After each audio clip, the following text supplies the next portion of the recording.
ሰሞኑን ብዙ እይታ ባገኘው በዚህ ቪዲዮ ላይ ብዙዎቻችሁ ጥርሷ ምን ሆኖ ነው ምን አርገሽ ነው እንደዚህ ያሳመርሻት ብላችሁ ፕሮሲጀሩን እንዳብራራላችሁ ጠይቃችሁ ነበር። ታዲያ ይህንን ጥርስ በምን አይነት ህክምና ከዚህ ወደዚህ እንደቀየር ነው የማብራራላችሁ ይሆናል። የታካሚያችን ችግር የነበረው በመጀመሪያ ደረጃ የጥርሳችን 3 ከሆኑት ፓርቶች ውስጥ አንደኛው ዋናው የሆነው ኢናሜል በተፈጥሮ የላትም። ይሄውም ኢናሜል ጥርሳችን እንዲያምር እንዲሁም ደግሞ ጥንካሬውን እንዲጠብቅ የሚያደርገው ፓርት ሲሆን ይህንን ኢናሜል ወይም ደግሞ በሳይንሳዊ አሚኖጄኔሲስ ኢምፐርፌክታ የተባለ ችግር ነበረ ይዛ የመጣችው። በዚህ ምክንያት ጥርሷ የምትበላው ነገር ሁላ ጥርሷን ይጎዳዋል፣ ይሸራርፈዋል። ጥርሷ በጣም ዊክ ነው፣ አቅም የለውም። ሽርፍርፍ ያለና ዲስከለር ያደረገ ጥርስ ነበረ። እንዲሁም ደግሞ መብላት የማትችልበት ደረጃ ላይ ሆና ነበር የመጣችው። ይህንንም እኛ ደግሞ በመጀመሪያ ኤክስሬ በማየት የጥርሷን ሩቶች ጤንነት ካረጋገጥን በኋላ ጥርሷን በፖሊዲስማይል በዚርኮኒያ ማቴሪያል ጥርሷን ፕሪፔር በማድረግ የሚታከመውን አክመን ይህንን የመሰለ ፈገግታ ይሰራንላት በዚርኮኒያ ጥርስ ነው ማለት ነው። እንደዚህ አይነት ችግር ያለባችሁ ሰዎች ያኔት ስፔሻሊቲ በመምጣት መታከም ትችላላችሁ። ዶክተር ጥርሴ እኮ ነጭ ነበረ ከጊዜ በኋላ ግን ቢጫ እየሆነ ሄደ ለምትሉ ሰዎች ይህ ቪዲዮ ለእናንተ ነው። እንግዲህ ጥርስ በተለያዩ ምክንያት ተፈጥሮ ከለሩን ሊያጣ ይችላል።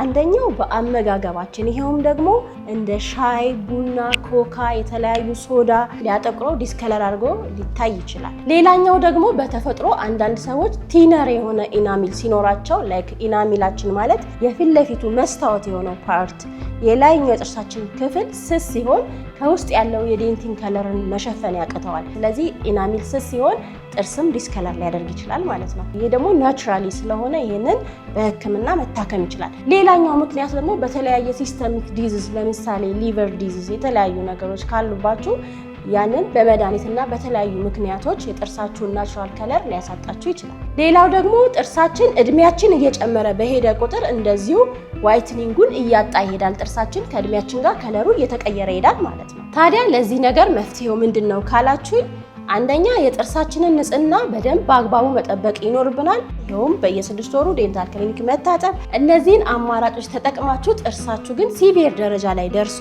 የማይስተካከል የማይነጣ የማያምር ከሆነ ጥርሳችሁን አሁን ባለው ቴክኖሎጂ በቬኒር እንዲሁም ደግሞ በፖሊዲስማይል በተለያዩ የኮስሞቲክ አማራጮች በመጠቀም ጥርሳችሁን ማሳመር ትችላላችሁ። ይህንንም ኮስሞቲክ ዴንቲስትሪ ጥርሳችሁን የማሳመር ሂደት እዚሁ ያኔት ስፔሻሊቲ ማግኘት ትችላላችሁ። ጥርስ ኢንፌክትድ ወይም ደግሞ ዲኬይድ ከሆነ የሚደረገው የህክምና አይነት ሩት ካናል ትሪትመንት ወይም ደግሞ የስር ህክምና እንለዋለን። ይኸውም የስር ህክምና የምናደርገው በመጀመሪያ የጥርሱን አቀማመጥ፣ ሩቱን እንዲሁም የኢንፌክሽኑን ሌቭል በኤክስሬ ቼክ በማድረግ ዲኬይድ የሆነውን ፓርት ክሊን በማድረግ ኢንፌክሽኑ ከታከመ በኋላ ጥርሳችሁን ሲል ወይም ደግሞ ሪስቶር በማድረግ እንዲሁም ደግሞ የመንጋጋ ጥርስ ከሆነ ክራውን በማልበስ ጥርሳችሁን ሴቭ ማድረግ ትችላላችሁ። ስለዚህ እንደዚህ አይነት ኢንፌክትድ የሆነ ጥርስ ካላችሁ እዚሁ በያኔት ስፔሻሊቲ በመምጣት ሩት ካናል ተሰርታችሁ ጥርሳችሁን ሴቭ ማድረግ ትችላላችሁ። ጥርሴ ከወለቀ በጣም ቆይቷል፣ እስካሁን ግን አላስተከልኩትም። ባለማስተከሌ የሚመጣብኝ ችግር ይኖራል? አዎ በደንብ ይኖራል። ምክንያቱም ጥርሳችን ከተነቀለ በኋላ ወዲያው የተነቀለውን ጥርስ ካላስተከልን አንደኛ የፊታችን ቅርጽ ይጣመማል ወይም ደግሞ ሚድላይን ሺፍቲንግ የምንለው ሺፍት ያደርጋል።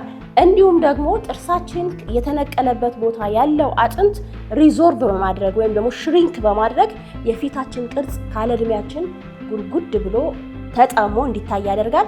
ሌላው ደግሞ ላይኛው ጥርስ ከሆነ የተነቀለው የታችኛው ኦፖዚት ጥርስ ወደ ላይ በመመዘዝ ከሶኬቱ ወጥቶ ረዝሞ ይታያል። በዚህ ሁሉ የተለያዩ ምክንያቶች ጥርስ የተነቀለባችሁ ሰዎች ወዲያውኑ ጥርሳችሁን በማስተከል ኢምፕላንት ወይም ብሪጅ፣ የተለያዩ ዴንቸር እንዲሁም የተለያዩ አማራጮችን በመጠቀም ጥርሳችሁን በማስተከል ከነዚህ ሁሉ ጉዳቶች ራሳችሁን ሴቭ ማድረግ ትችላላችሁ።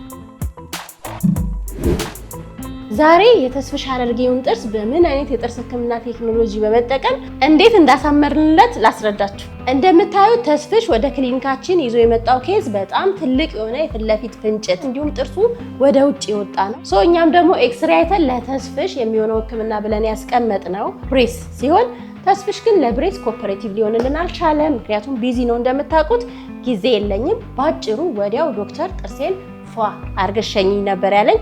ይህንንም ደግሞ እኛ የተስፍሽን የህክምና አማራጭ በመቀበል በመጀመሪያ ደረጃ ጥርሱን ዲፕ ክሊኒንግ አደረግንለት። ትሪትመንት ፕላናችን የሆነው ምንድነው? ስማይሊንግ ዲዛይን መስራት ነው። የአፉን ዲቴል በስካነራችን ስካን በማድረግ በዚች መልኩ ነው ጥርሱን ትንሽ ብቻ ነው የተሞረደው። ስካን ካደረግን በኋላ ይህንን ስካን ፋይል ወደ ላብራቶሪ በመላክ የተጠቀምንለት ማቴሪያል መልቲ ሌየርድ የሆነ 3D ፕሮ ዚርኮኒያ ማቴሪያል ሲሆን እንዲሁም ደግሞ ቴክኖሎጂው እና ሶፍትዌሩ ደግሞ 3 ሼፕ ዲዛይኒንግ በመጠቀም የተስፍሽን ትልቁን ፍንጭት ከዚህ ወደዚህ አድርገን ይህንን ፈገግታ ልንሰጠው ችለናል ማለት ነው።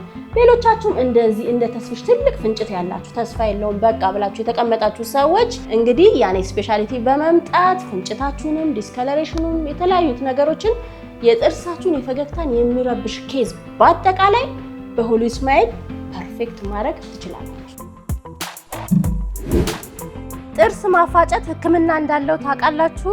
በዚህ ቪዲዮ ያሉትን የህክምና አማራጮች እነግራችኋለሁ። ጥርስ ማፋጨት ወይም ደግሞ ክሊንቺንግ የምንለው በሁለት ይከፈላል። ይሄውም አንደኛው ተኝተን በማናስታውስበት በእንቅልፍ በመኝታ ሰዓት ጥርሳችንን ወደ ጎን ወደ ግራ በማፋጨት የምናደርገው ሲሆን ሁለተኛው ደግሞ እያወቅን ስትረስድ ስንሆን ጥርሳችንን ኦቨር በመንከስ ሊፈጠር ይችላል። ታዲያ ይህ ችግር ካልታከመ ምን አይነት ጉዳቶችን ያስከትላል? አንደኛ ፐርማነንት የሆነ የጥርስ ዳሜጂንግ፣ ጥርሳችን ማኘኪያው ዲስትራክት ይሆናል፣ ይበላል፣ እንዲሁም ይሰነጠቃል፣ ከስፑን ያጣል ማለት ነው። ሁለተኛ ደግሞ ጆፔን ያመጣል፣ የመገጣጠሚያ ህመሞችን ያስከትላል።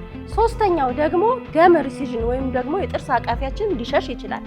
አራተኛውና የመጨረሻው ደግሞ በጣም አደገኛ የሆነ ራስ ምታት ከእንቅልፋችን ስንነቃ ሁል ጊዜ ጧት ሊያጋጥመን ይችላል። ታዲያ ለእነዚህ ችግሮች መፍትሄ የሚሆኑት አንደኛ ናይት ጋርድ ወይም ደግሞ በምንተኛበት ሰዓት የምናደርገው ፕላስቲክ ነገር ጥርሳችን ላይ በጥርስ ህክምና ማሰራት ይኖርብናል። ሁለተኛው የህክምና አማራጭ ደግሞ ጥርሳችንን የምናፋጭበት ምክንያት ጭንቀት፣ ስትረስ፣ አንዛይቲ ከሆነ እሱን ትሪት በማድረግ እሱን አቮይድ ማድረግ ይኖርብናል። ሌላኛው ሶስተኛው ደግሞ የጥርሳችን አላይመንት ከሆነ የምናፋጭበት ምክንያት የጥርሳችንን አላይመንት በኦርቶዶንቲክ እና በተለያዩ ህክምናዎች አማራጭ በማስተካከል ይህንን ሀቢት አቮይድ ማድረግ እንችላለን። ታዲያ እንደዚህ ያለ የጥርስ ማፋጨት ችግር ያለባችሁ ሰዎች እዚሁ ያኔት ስፔሻሊቲ በመምጣት እንደየምክንያታቸው የጥርስ ህክምና አገልግሎትና የማማከር አገልግሎት ማግኘት ትችላላችሁ። አመጋገባችሁ የጥርሳችሁ ጤና ላይ ትልቅ ተጽዕኖ እንዳለው ስንቶቻችሁ ታውቃላችሁ? በዛሬ ቪዲዮ ለጥርሳችሁ የሚጠቅማችሁ የምግብ አይነቶች እነግራችኋለሁ። ለጥርሳችን ከሚጠቅሙን የምግብ አይነቶች እርጎ፣ ወተት፣ ቺዝ፣ የተለያዩ የሚልክ ፕሮዳክት ሲሆኑ እነዚሁም ደግሞ ካልሲየም በውስጣቸው ብዙ ካልሲየም ስለሚይዙ የጥርሳችንን ጥንካሬ ስትሬንግዙን ይጠብቁልናል። ሁለተኛ ፍራፍሬዎችን በመጠቀም ለምሳሌ ብርቱካን፣ ሎሚ፣ የተለያዩ ፍራፍሬዎችን በመጠቀም ለጥርሳችን ለድዳችን እንዲሁም ደግሞ ለአፍ ውስጥ ጤንነት የሚጠቅሙትን ቫይታሚን ሲ በማግኘት ድዳችን ጤነኛ እንዲሆን ያደርጋል። በተጨማሪ የተለያዩ ፍራፍሬና አትክልቶችን አፕልን፣ ካሮትን ለምሳሌ በመግመጥ የጥርሳችንን ሰልፍ ክሊንሲንግ በአትክልቱን በምንገምጥ ሰዓት ጥርሳችን ክሊን እየሆነ ይሄዳል። እንዲሁም ደግሞ የተፈጥሮ ንጣቱን ይጠብቅልናል ማለት ነው። እነዚህን ጠቃሚ የሆኑ ካልሲየም፣ ሚኒራል፣ ቫይታሚንስ በመጠቀም ጥርሳችንን ጤነኛ ማድረግ እንችላለን።